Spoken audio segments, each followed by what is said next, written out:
Imagine a cena. Um povo inteiro parado diante das águas de um rio que parecia impossível de atravessar. Atrás deles, anos de deserto, incertezas e promessas. À frente, terras férteis, muralhas gigantes e inimigos poderosos. É nesse cenário que surge Josué, sucessor de Moisés, carregando nos ombros não apenas o peso da liderança, mas também a expectativa de toda uma nação. Essa não é apenas a história de batalhas, mas de coragem, fé e estratégia, onde cada detalhe se transforma em peça fundamental de uma narrativa que atravessou milênios.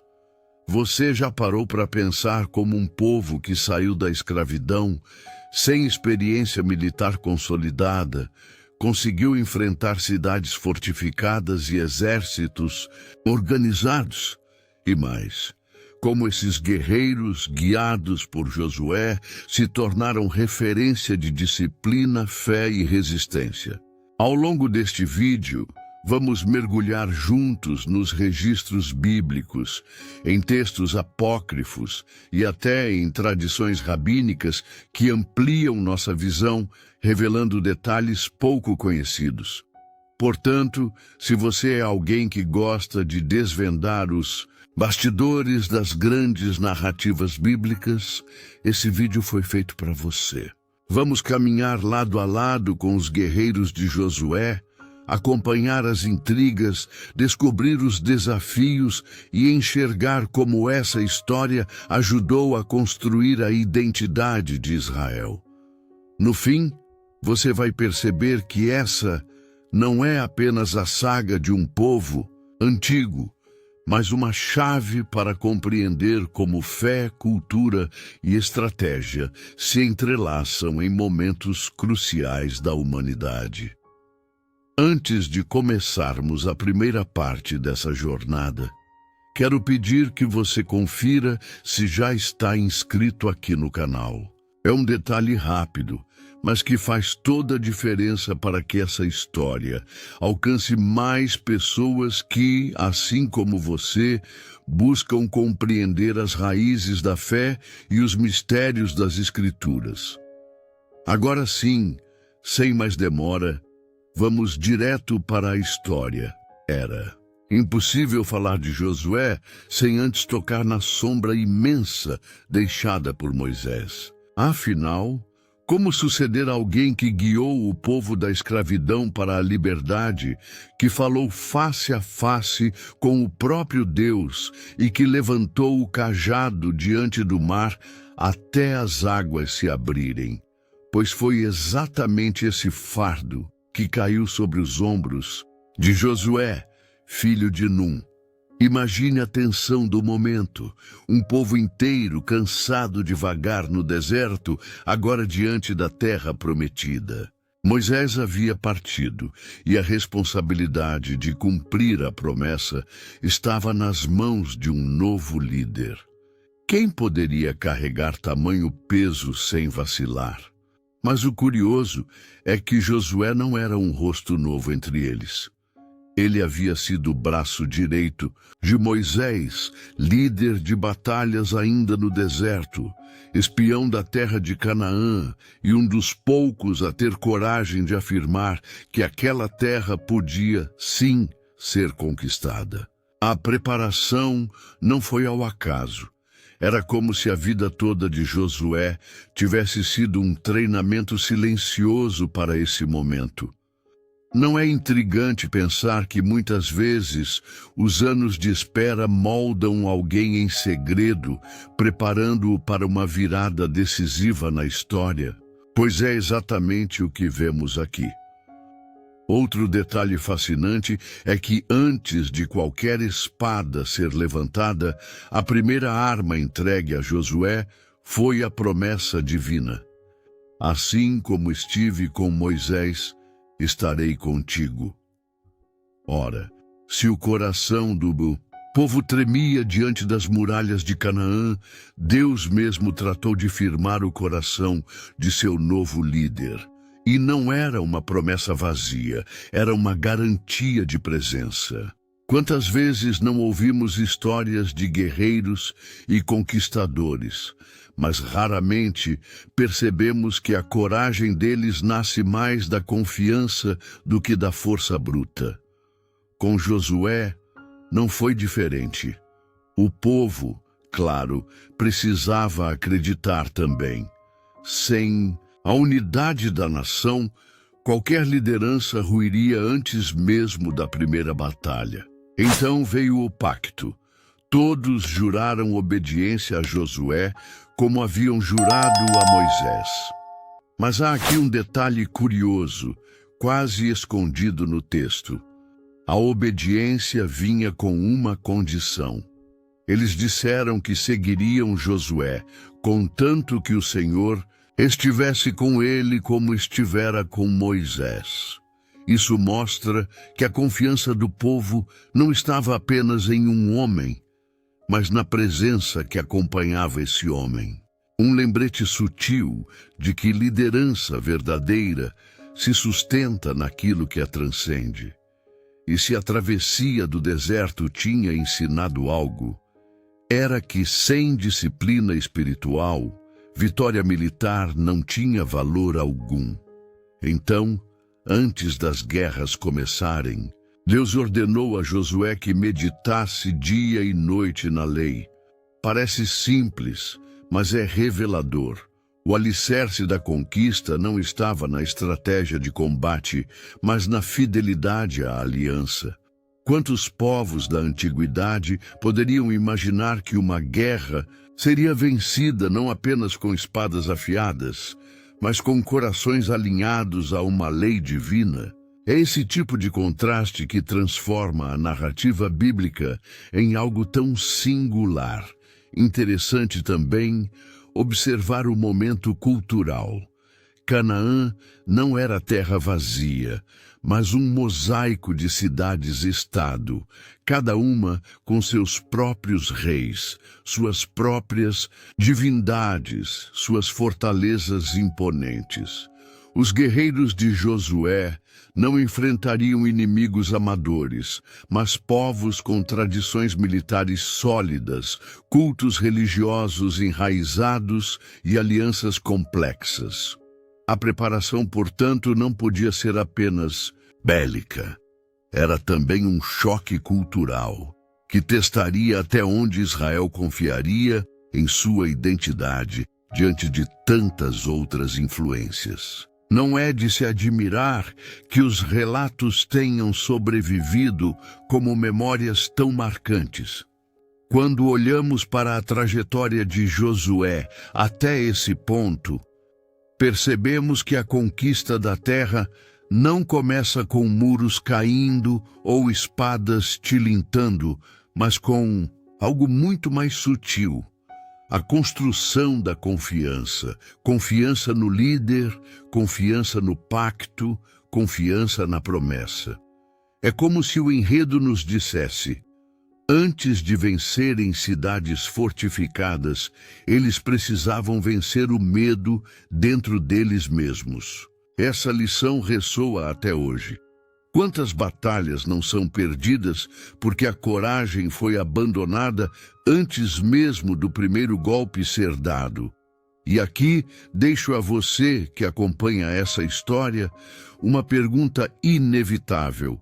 Já percebeu que os maiores momentos de virada na vida costumam nascer em épocas de transição?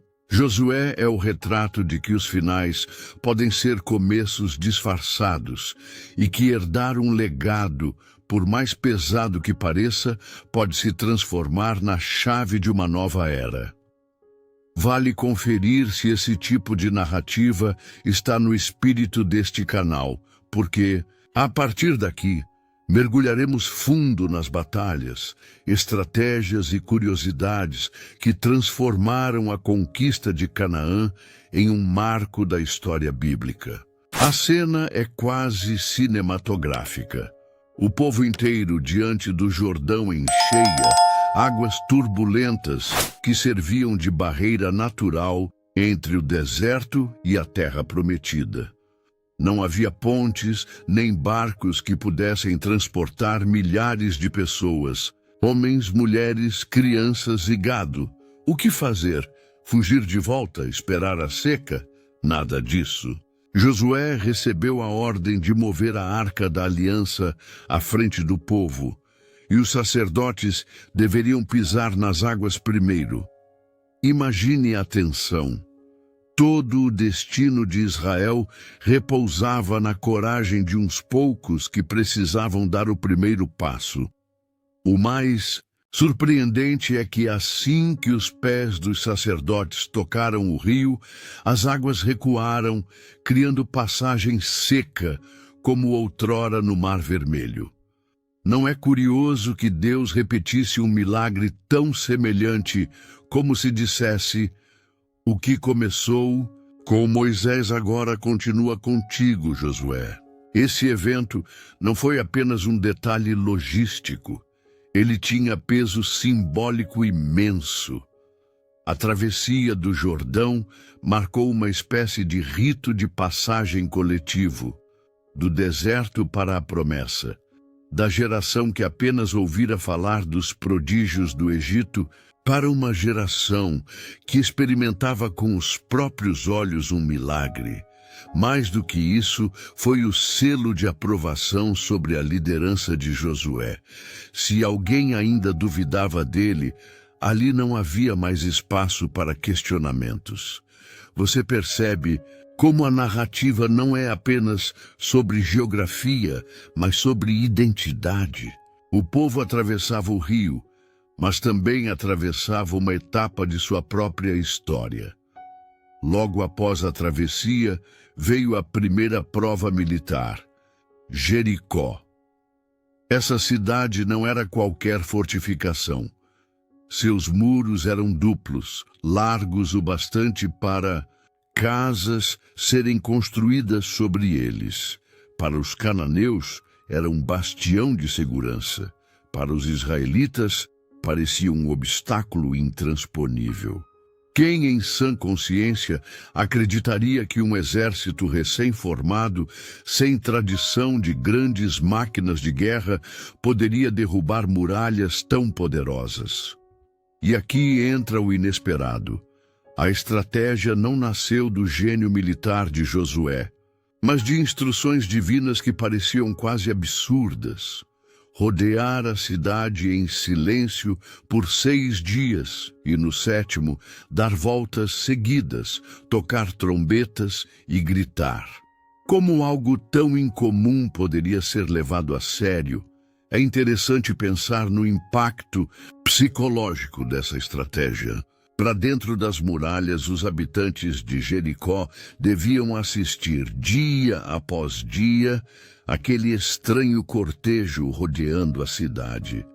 Nenhuma catapulta, nenhum ataque direto, apenas silêncio e passos. O suspense devia ser esmagador. O que eles tramavam? O que estavam esperando? Do lado de fora, os israelitas também viviam sua tensão. Obedecer a um plano tão fora do comum exigia disciplina e confiança inabalável. Não é justamente aí que se revela o diferencial dos guerreiros de Josué? Não a força de seus braços, mas a capacidade de acreditar em instruções que desafiavam a lógica humana. No 7º dia, o desfecho chegou. Depois das voltas, do toque das trombetas e do grande grito, os muros cederam. O que parecia impossível caiu diante dos olhos de todos. Mas aqui surge um detalhe instigante. Os registros arqueológicos de Jericó são tema de debates até hoje. Alguns estudos apontam evidências de destruição repentina em períodos próximos ao relatado pela Bíblia, outros questionam a cronologia. O fato é que essa batalha, além do valor teológico, também desperta a curiosidade histórica e arqueológica. deixando pesquisadores intrigados com o quanto da narrativa pode estar refletida nas ruínas. No meio dessa história, surge uma figura marcante, Raabe, uma mulher cananeia, identificada como prostituta, que acolheu os espiões israelitas e garantiu a salvação de sua família quando a cidade caiu. Sua presença é uma curiosidade fascinante, porque, em meio à destruição total, ela se torna sinal de misericórdia e também elo de ligação entre Israel e os povos estrangeiros. Mais tarde, sua descendência se cruza com a genealogia de Davi e, consequentemente, com a de Jesus. Quem poderia imaginar que uma personagem periférica de uma cidade condenada teria papel tão crucial na história? É nesses detalhes que a narrativa bíblica surpreende, mas Jericó não foi apenas vitória e celebração, foi também aviso. A ordem era clara. A cidade deveria ser destruída e nada tomado para proveito pessoal. Era um lembrete severo de que a conquista não era para enriquecer, mas para cumprir uma missão maior. Aqui já começava a se formar o padrão que marcaria todas as campanhas. Obediência trazia triunfo, desobediência, derrota. É curioso como as narrativas de guerra no livro de Josué não se fixam apenas no campo militar, mas também no campo ético. A vitória não dependia apenas de armas, mas de fidelidade. Jericó, portanto, se tornou símbolo duplo: vitória retumbante e alerta solene. Era o ponto de partida, o primeiro ato de uma campanha longa, mas já carregava em si o tom que se repetiria em outras batalhas. O inimigo podia ter muralhas gigantes, mas nada se comparava à força de um povo que marchava unido com confiança.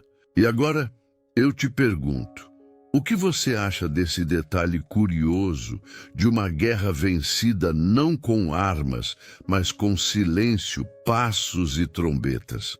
Se quiser, compartilhe nos comentários, porque sua visão também enriquece esse estudo.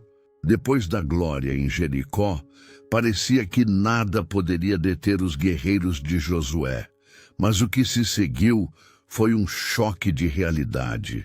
A pequena cidade de Ai, em tese, não representava ameaça.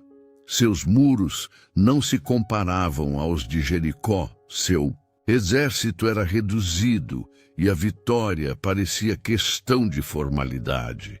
Então, confiantes demais, os israelitas subestimaram o inimigo, enviaram poucas tropas e foram derrotados. Como explicar essa virada inesperada? O problema não estava na estratégia, mas dentro do próprio acampamento. Acã havia tomado em Jericó bens condenados à destruição, quebrando a ordem divina. Esse detalhe mostra como, na narrativa bíblica, a desobediência de um só podia comprometer toda a comunidade. Não é intrigante como a derrota revelou uma lição mais profunda do que a vitória? A descoberta do pecado de Acã trouxe consigo uma cena dura e sombria. Ele e sua família foram punidos com a morte, e apenas então Israel pôde retomar sua campanha contra Ai. É impossível não sentir o peso desse episódio. Para nós, soa severo, até extremo, mas dentro do contexto da época reforçava a ideia de que fidelidade era indispensável. E aqui, mais uma vez, fica a pergunta: será que não encontramos paralelos semelhantes em outras culturas antigas, onde a coletividade dependia da lealdade de cada indivíduo? A queda de Ai, depois da purificação, Mostrou que a guerra de Josué não era apenas contra cidades-estado, mas também contra qualquer fragilidade moral que pudesse corroer o povo. A estratégia para vencer Ai é uma das passagens mais interessantes. Diferente de Jericó, onde tudo foi sobrenatural, aqui Josué usou tática militar sofisticada, emboscada. Enquanto um grupo se colocava à vista dos homens de Ai, fingindo recuar, outro estava escondido, pronto para invadir a cidade vazia. Foi um plano engenhoso que pegou os inimigos de surpresa e garantiu vitória. Isso mostra que mesmo em um relato marcado pela intervenção divina, havia espaço para a inteligência humana, para a astúcia e o cálculo estratégico. É curioso perceber como o texto bíblico mistura fé e razão, milagres e planejamento, como se quisesse ensinar que uma coisa não exclui a outra. No entanto, se Ai foi exemplo de disciplina recuperada, a história seguinte revela outro tipo de desafio, o engano. Os gibeonitas, temendo a força de Israel, decidiram não enfrentar Josué em campo aberto. Em vez disso, recorreram à astúcia. Disfarçaram-se de viajantes vindos de terras distantes, com roupas gastas, sandálias velhas e pão ressecado. Aproximaram-se de Josué pedindo um tratado de paz, alegando serem de longe e não parte dos povos de Canaã. Sem consultar ao Senhor, Josué e os líderes firmaram a aliança.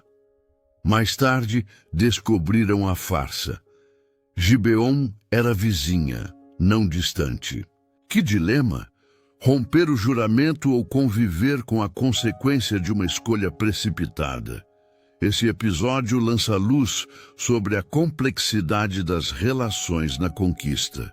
Não era apenas batalha contra muralhas ou espadas, mas também contra a manipulação, a mentira e a diplomacia. Os gibeonitas não só sobreviveram, como foram incorporados ao povo como servos, responsáveis por tarefas ligadas ao templo.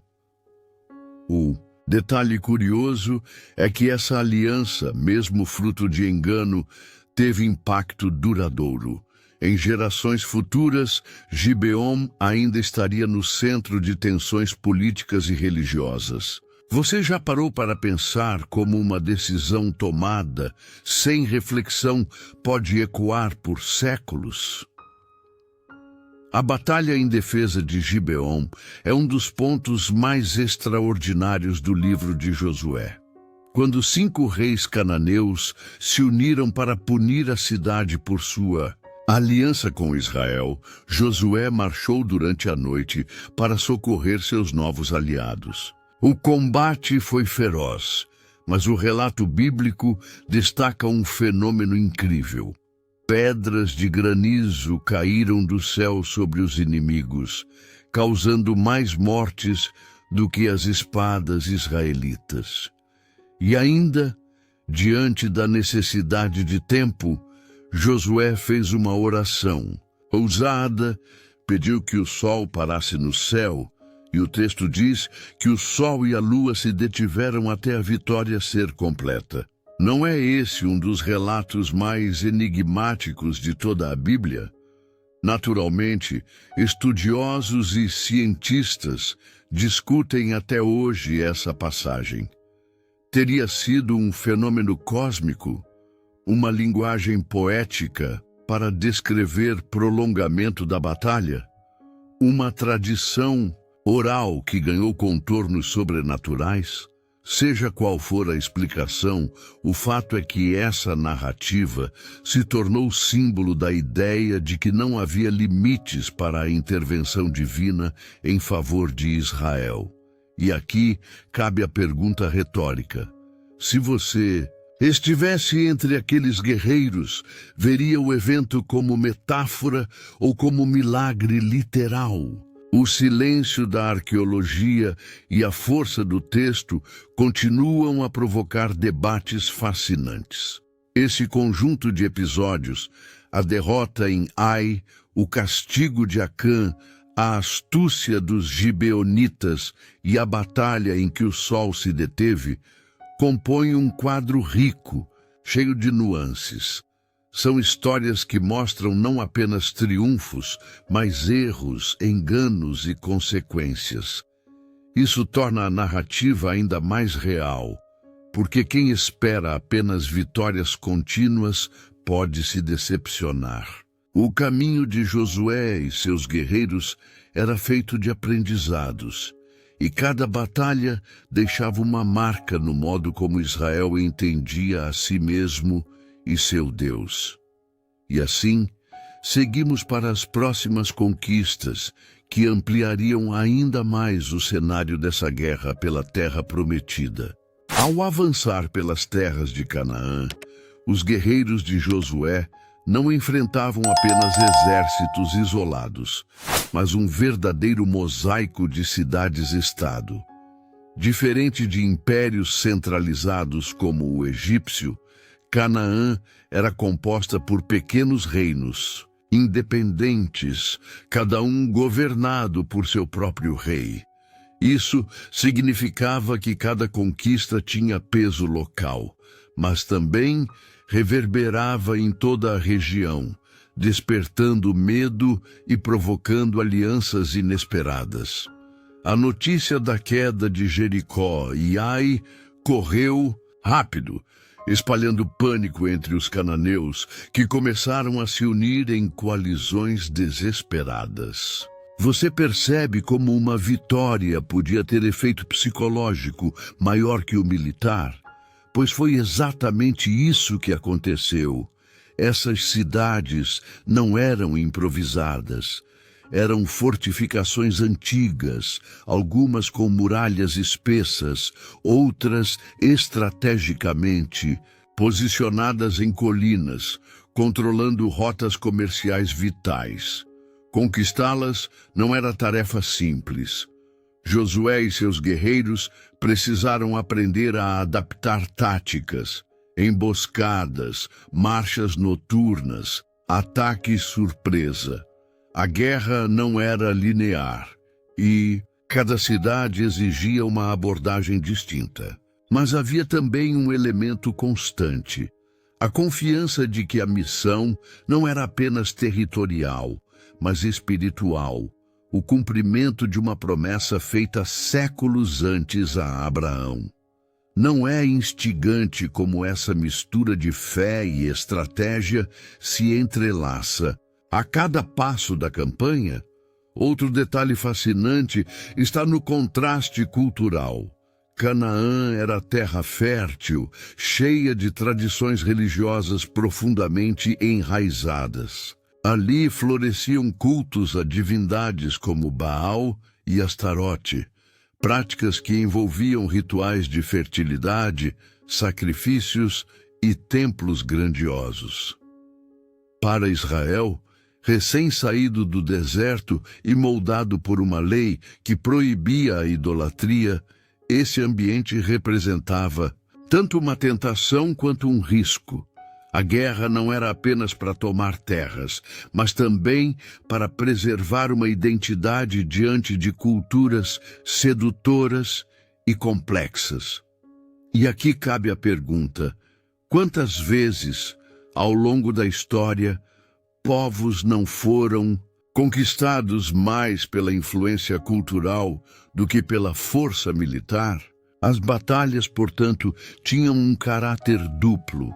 De um lado, exércitos se enfrentavam em campos abertos e o sangue corria como em qualquer guerra da antiguidade. Do outro, havia o embate invisível, o confronto entre crenças, valores e modos de vida.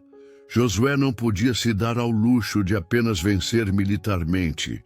Era preciso garantir que o povo não fosse absorvido pela religião dos vencidos. Essa tensão se tornaria ainda mais evidente nas gerações seguintes, mas já estava presente em cada cidade derrubada. O curioso é que, mesmo com ordens severas, registros posteriores mostram que nem sempre a destruição foi completa, deixando raízes cananeias vivas em meio a Israel. Entre as cidades conquistadas, um episódio notável é a batalha contra a coalizão de reis amorreus, liderada pelo rei de Jerusalém. Essa aliança foi formada exatamente por causa do medo que Israel provocava. É interessante observar como Jerusalém, que mais tarde se tornaria o coração da fé israelita, surge aqui como inimiga, resistindo ferozmente. Os registros bíblicos descrevem vitórias rápidas e decisivas, mas o que se esconde por trás dessas linhas é um processo longo e sangrento de tomada de território. Será que a memória dessas batalhas moldou a forma como Israel olhou para Jerusalém nos séculos seguintes? É um ponto que desperta reflexão, e não podemos ignorar a logística envolvida. Marchas constantes, suprimentos para milhares de pessoas, organização de guerreiros e sacerdotes. Tudo isso demandava disciplina.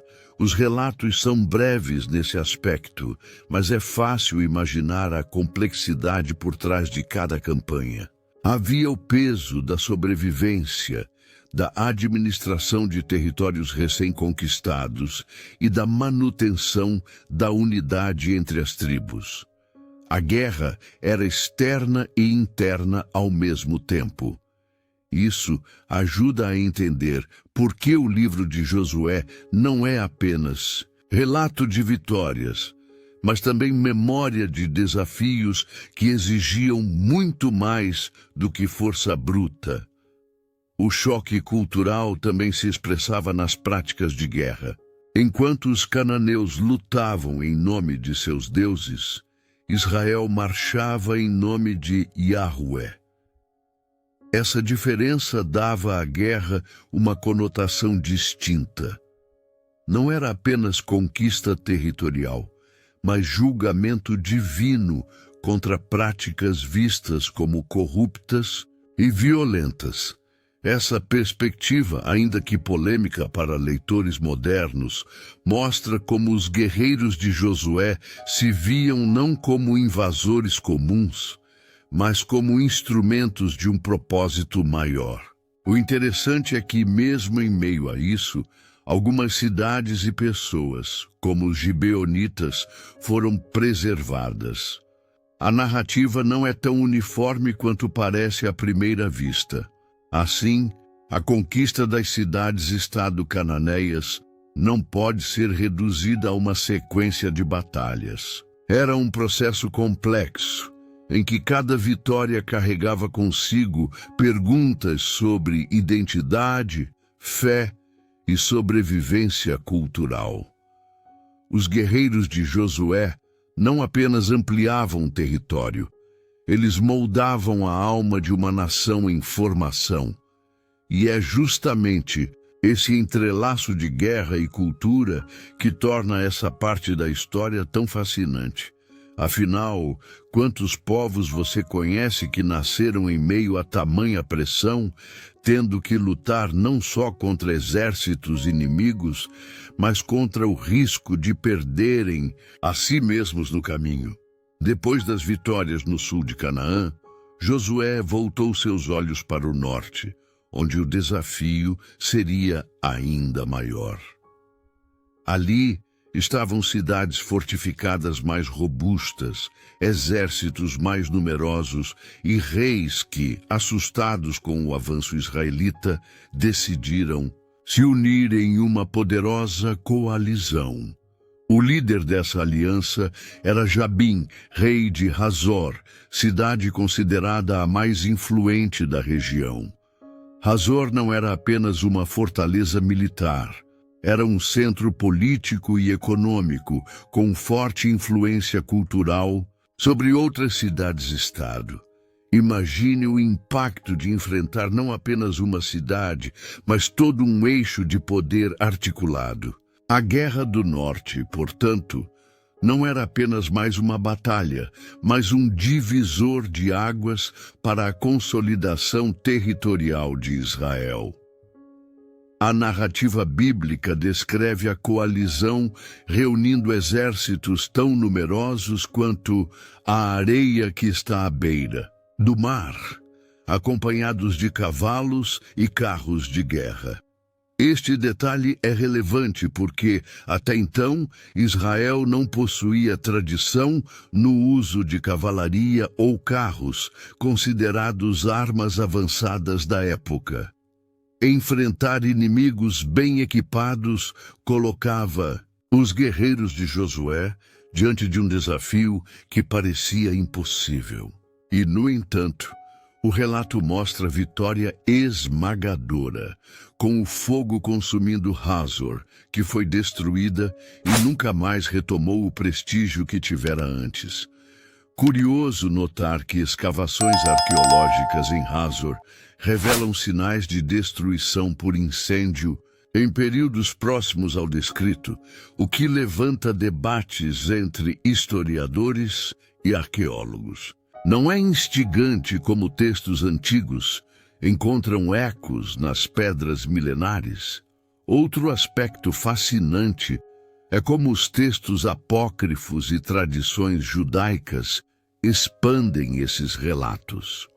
Alguns escritos posteriores descrevem Josué como um guerreiro quase mítico, comparando-o a Moisés no poder e na proximidade com Deus.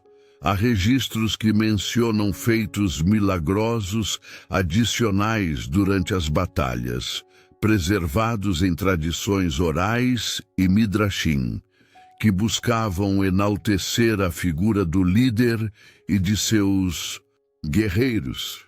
Embora nem sempre possamos confirmar a historicidade dessas tradições, elas nos ajudam a perceber como a memória coletiva transformava a guerra em epopeia, transmitida de geração em geração, com tintas ainda mais heróicas. É importante notar que a conquista do norte não foi apenas militar, mas também estratégica. Ao derrubar Hazor e seus aliados, Josué neutralizou o principal centro de resistência organizado da região. A partir daí, as cidades-estado restantes ficaram enfraquecidas e isoladas, incapazes de se unir em uma frente sólida contra Israel. Esse padrão é visível em diversas guerras da antiguidade. Eliminar o eixo de poder central era o caminho para enfraquecer toda a rede. Assim, mais do que uma vitória, a campanha do norte representou a consolidação definitiva da presença israelita na terra prometida. Mas mesmo diante dessas vitórias, há um ponto curioso. O livro de Josué fala de domínio sobre toda a terra, mas outros registros bíblicos, como o livro dos Juízes, revelam que muitas cidades permaneceram habitadas por cananeus. Isso mostra que a narrativa de Josué tem caráter de resumo épico, destacando vitórias principais, mas não descreve a totalidade das lutas que se estenderam por gerações. Ou seja, a conquista não foi tão absoluta como pode parecer numa primeira leitura. Esse detalhe nos lembra que história e memória nem sempre caminham em linha reta. O que se preserva é muitas vezes a versão que mais fortalece a identidade de um povo. Voltando aos textos apócrifos, alguns relatos destacam a visão de Josué como um juiz de guerra, alguém que não apenas lutava, mas executava julgamento contra os povos que resistiam a Israel. Esse retrato ecoa em tradições rabínicas, que interpretam a conquista como um cumprimento inevitável de um decreto divino. Ao mesmo tempo, para leitores modernos, esse tipo de linguagem pode soar desconfortável, mas precisamos lembrar. Na mentalidade da época, guerra e religião eram inseparáveis, e a vitória de um povo era entendida como triunfo de seu Deus. Assim, os guerreiros de Josué não apenas empunhavam espadas, mas se viam como instrumentos de uma vontade superior. O impacto cultural da destruição de Hazor e das vitórias no norte foi profundo. Israel deixou de ser visto como um grupo nômade para ser reconhecido como força dominante, capaz de rivalizar com os maiores centros da região.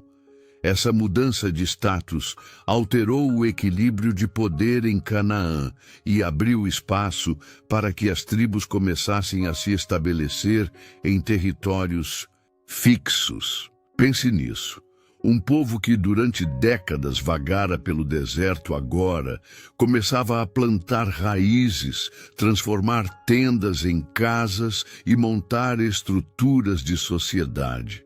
A guerra, por mais brutal que fosse, pavimentava o caminho para algo maior, a formação de uma identidade nacional.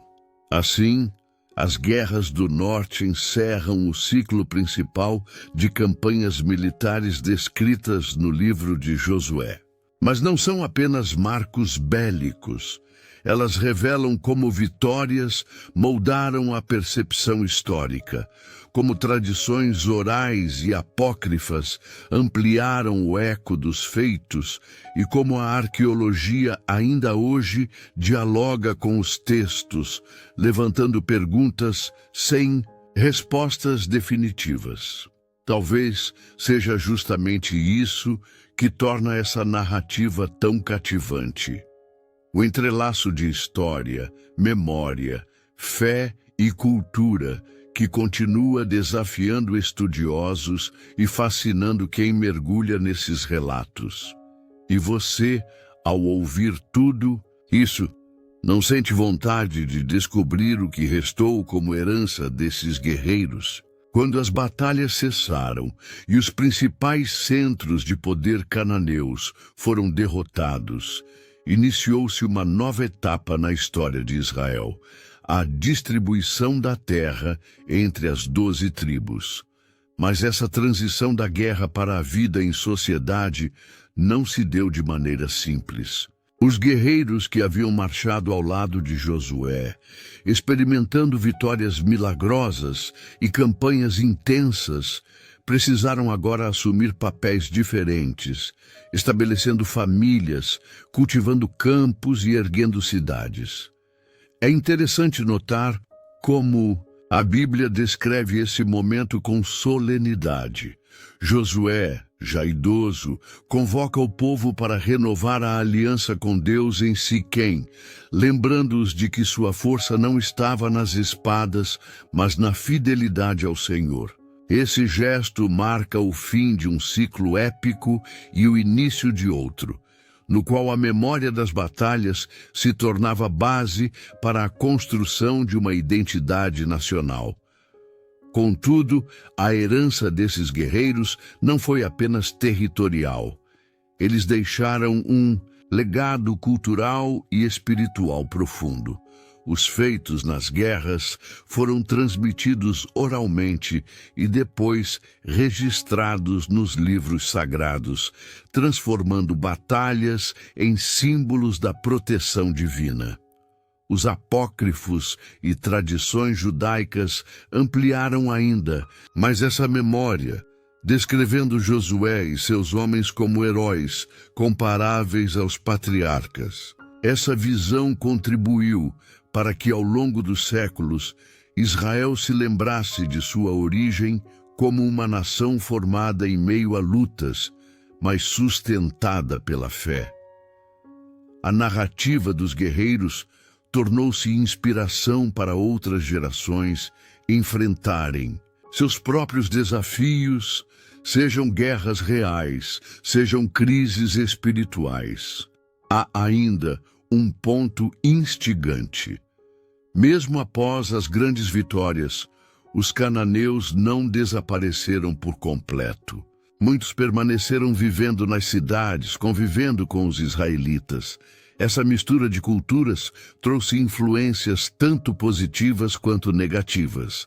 De um lado, houve troca de técnicas agrícolas, modos de organização social e até elementos linguísticos.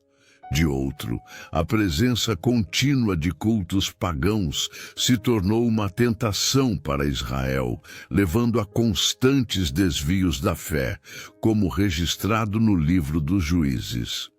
Isso mostra que o fim das batalhas militares não significou o fim da luta espiritual. A herança dos guerreiros de Josué incluía também o desafio de manter-se fiel a Deus em meio a culturas diferentes, o que seria a grande luta das gerações seguintes. Do ponto de vista histórico e arqueológico, as campanhas de Josué marcaram o início de uma transformação no mapa político de Canaã. A destruição de centros como Jericó e Azor abriu espaço para que novos assentamentos israelitas surgissem. Estudos arqueológicos mostram pequenas aldeias em regiões montanhosas a partir do período correspondente, sugerindo que os guerreiros de Josué não fundaram grandes cidades imediatamente, mas estabeleceram comunidades que, com o tempo, deram origem a uma sociedade sólida. Essa transição do campo de batalha para o trabalho da terra simboliza a continuidade da missão. A guerra abriu o caminho, mas o cultivo e a fidelidade seriam os verdadeiros alicerces da promessa. Não podemos esquecer que o nome de Josué e de seus guerreiros ecoou muito além do próprio tempo. Nos livros posteriores, como Reis e Crônicas, e até em tradições apócrifas, eles são lembrados como exemplo de coragem e obediência. O próprio nome de Josué, que significa "O Senhor é salvação", passou a carregar simbolismo messiânico, preparando o terreno para a esperança futura de um libertador. Assim, os guerreiros que lutaram ao lado dele não foram apenas soldados de uma geração, mas parte de uma narrativa que apontava para algo maior. A história de um povo chamado a ser luz entre as nações. Em termos espirituais, a herança desses homens permanece viva. Cada batalha vencida lembrava que não eram as armas que garantiam a vitória, mas a aliança com Deus. Essa mensagem atravessou os séculos, inspirando profetas, reis e até comunidades cristãs posteriores, que viram nas conquistas de Josué uma prefiguração da luta espiritual do povo de Deus contra forças que vão além da carne e do sangue. Dessa forma, os guerreiros de Josué deixaram um legado que ultrapassa os muros de Canaã. Eles se tornaram símbolos universais de fé, coragem e perseverança diante dos desafios. Portanto, o impacto dos guerreiros de Josué não pode ser reduzido apenas a vitórias militares. Eles foram agentes de transformação histórica, cultural e espiritual. Deixaram terras, mas também deixaram memórias, conquistaram cidades, mas, sobretudo, fortaleceram uma identidade. Venceram inimigos, mas principalmente mostraram que a verdadeira força de Israel estava em sua aliança com o Senhor. A história desses homens, preservada em textos bíblicos e apócrifos, continua despertando curiosidade e reflexão, não apenas como relato antigo, mas como lição para todos os que desejam entender o poder da fé e da fidelidade em meio às batalhas da vida. Chegamos ao fim dessa jornada, mas o eco das batalhas de Josué e seus guerreiros continua a ressoar através da história. O que vimos não foi apenas a conquista de territórios, mas a construção de uma identidade marcada por coragem, fé e disciplina. Cada passo dado naquele solo prometido lembrava ao povo que sua força não estava nos números de soldados ou na qualidade das armas, mas na confiança inabalável em Deus. E é justamente essa herança que transforma a saga de Josué em uma das narrativas mais fascinantes das Escrituras.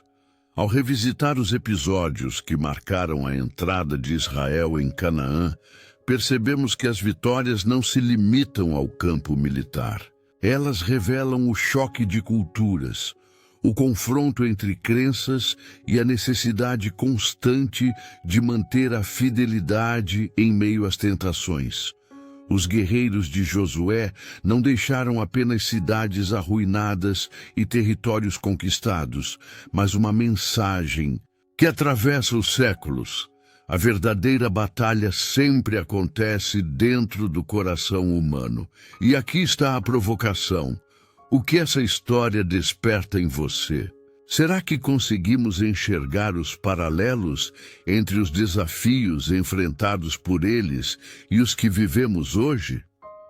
Da mesma forma que eles tiveram de escolher entre confiar ou recuar, entre fidelidade ou desvio, nós também enfrentamos encruzilhadas decisivas em nossas jornadas. É por isso que a narrativa dos guerreiros de Josué permanece tão atual e inspiradora.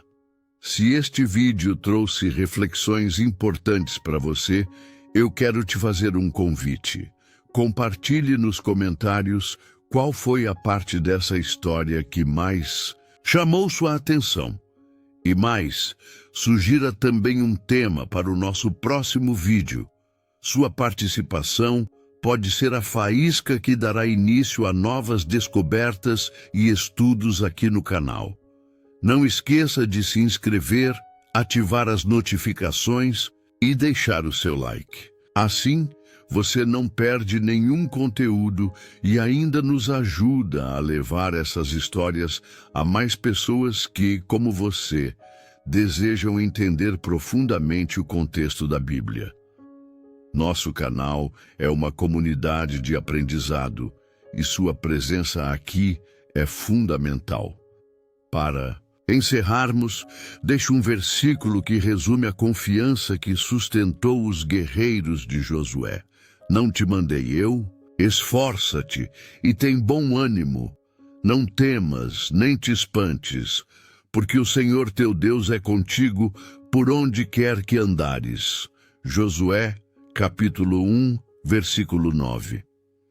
Que essas palavras inspirem você a enfrentar seus próprios desafios com a mesma coragem e fé que marcaram a conquista da terra prometida.